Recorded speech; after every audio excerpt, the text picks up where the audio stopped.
मंदिर समितीनं आमच्याकडे जागेची मागणी केलेली आहे नगरपालिकेत. तरी त्या जागेला आमच्या नगरसेवक असू दे किंवा पंढरपूरचा नागरिक असू दे सर्वांचा आमचा विरोध आहे. खरं तर बघायला गेलं आपण ते जागा पहिल्यांदा आपण त्यांना 3-4 एकर पहिली जागा दिलेली आहे. ज्या हेतूसाठी आपण जागा दिलेली आहे त्याचा हेतूचा उद्देश सफल केलेला नाही. त्याच्यामुळे आपण जागा ती दिलेली आहे ती पहिला काढून घ्यायचा आम्ही प्रयत्न करणार आहे.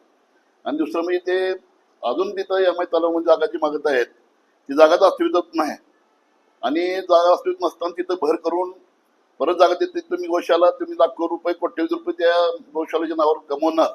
तुमच्या हजारो एकर जमीन असताना नगरपालिकेची MI तलावाची जागा तुम्ही मागताय आणि प्रत्येकाने असं मागून जर त्या तलावाचं भर टाकून जर पुढे घेतलं तर ते तलावाचं अस्तित्वात राहणार नाही. त्याच्यामुळं पंढरपूरकर आणि नगरसेवकांनी मोठं आंदोलन उभा करीन ह्या बाबतीत जागा देण्याला आमचा तीव्र विरोध आहे. आणि पहिली सुद्धा आम्ही जागा वेदांती दिलेले आहे, वेदांतीमधले दिलेले आहे, तुकाराम भवन दिलेले आहे, एसकमला दिले आहे, अशा किती आम्ही जागा दिलेल्या त्या जागा दिलेल्या आम्ही दिलेल्या असताना त्या जागेवर भाडेपट्ट्याला जागा देऊन गाळे त्याही कोट्यवधी रुपये त्याच मिळत आहे.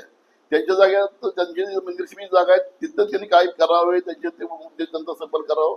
आमचा त्या जागेबाबतीत आमचा तीव्र पंढरपूरकरांच्या आणि आमचा तीव्र त्याला विरोध आहे. काल आम्ही जिल्हाधिकारी कलेक्टर साहेब यांना भेटून सर्व नगरसेवकांनी भेटून काल निवेदन दिलेले आहे. पण मंदिर समितीने वारकऱ्यांना व भाविकांना सोयीसुविधा देणे अपेक्षित आहे, परंतु स्वतःच्या जागा भाड्याने देऊन पुन्हा नगरपालिकेची जागा मागणे हे नागरिक म्हणून मला न पटणारे आहे. नगरपालिकेची पहिली दिलेली जागा नगरपालिकेस परत करावी व या जागेत वारकऱ्यांसाठी पर्यटन केंद्र उभा करावे. एक लोकप्रतिनिधी म्हणून मी नवीन जागा मंदिरास देण्यास आमचा सर्व नगरसेवकांचा विरोध आहे व समस्त पंढरपुरांचा विरोध आहे.